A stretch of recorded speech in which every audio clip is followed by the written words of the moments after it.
അമ്മാസ് വ്ലോഗ്സിൻ്റെ ഇന്നത്തെ വീഡിയോയിലേക്ക് എല്ലാവർക്കും സ്വാഗതം. നിങ്ങളെല്ലാവരും സുഖമായിരിക്കുന്നല്ലോ.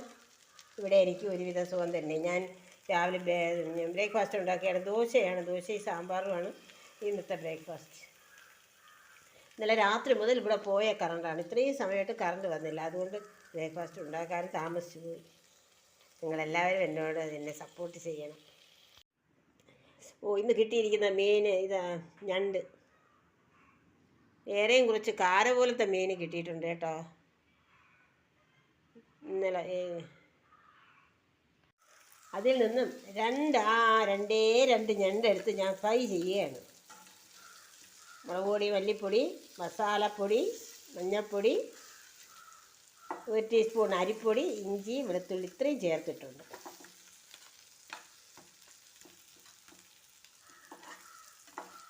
ബാക്കി ഞണ്ട് കറി വയ്ക്കാൻ പോവുകയാണ്.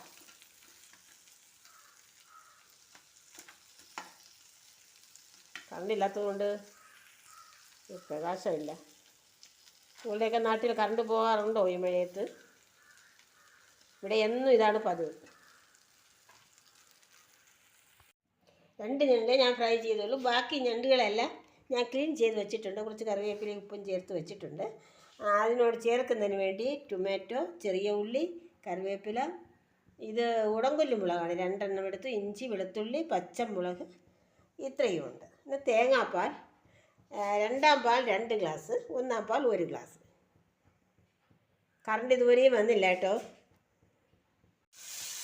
ഉള്ളി, ടൊമാറ്റോ, വെളുത്തുള്ളി, ഇഞ്ചി ഈ സാധനങ്ങളെല്ലാം ഞാൻ എണ്ണ ഒഴിച്ച്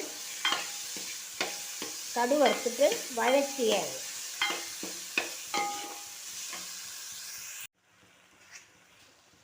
വഴറ്റിയതിനോടൊപ്പം ഞാൻ ഞണ്ട് ക്ലീൻ ചെയ്ത് വെച്ചിരുന്ന ഞണ്ട് കൂടെ ചേർത്ത് കുറച്ച് നേരം വേകുന്നതിന് വേണ്ടി വെച്ചേക്കാണ്. സ്റ്റൂ ഉണ്ടാക്കുന്നത് കൊണ്ടാണ് ഞാൻ മഞ്ഞൾപ്പൊടിയൊന്നും ചേർക്കാത്തത്. ഞണ്ട് നന്നായിട്ട് വെന്തിട്ടുണ്ട്. അതിലേക്ക് ഞാൻ തേങ്ങയുടെ 2 പാൽ ഒഴിക്കുകയാണ്.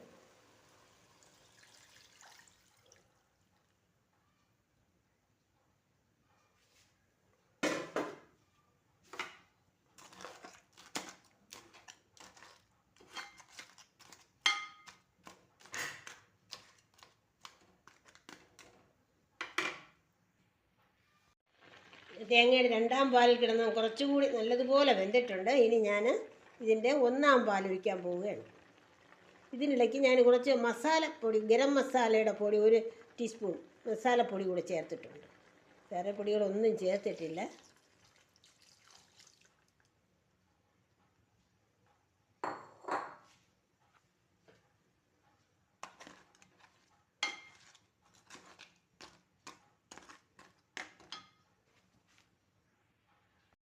അങ്ങനെ മുഴുവൻ തേങ്ങാപ്പാലിലും തിളക്കുകയാണ് നമ്മുടെ ഞണ്ടുക്കുട്ടെണ്ണ. ഇതിലേക്ക് ഞാൻ കുറച്ച് പൊടികൾ കൂടി ചേർക്കുന്നു. ചൂവാണെന്നാണ് ആദ്യം വിചാരിച്ചത്. എനിക്ക് പൊടികൾ കൂടെ ചേർക്കണം. അതായത് 2 ടീസ്പൂൺ മുളക് പൊടി ചേർത്തു.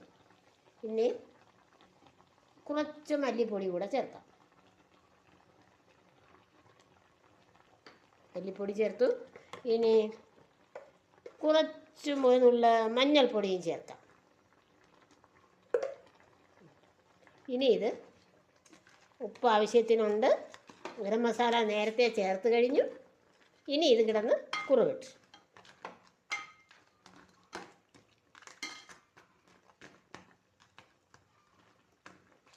ഇനി കുറച്ചുകൂടെ കുറുകി വാങ്ങി കുറച്ച് എണ്ണ കൂടെ ഒഴിച്ചിട്ട് വാങ്ങാം. കുറച്ചുകൂടെ കുറുകിയിട്ട്. ഇത്രയും സമയം എൻ്റെ വീഡിയോ കണ്ടതിൽ എനിക്ക് വളരെ സന്തോഷം.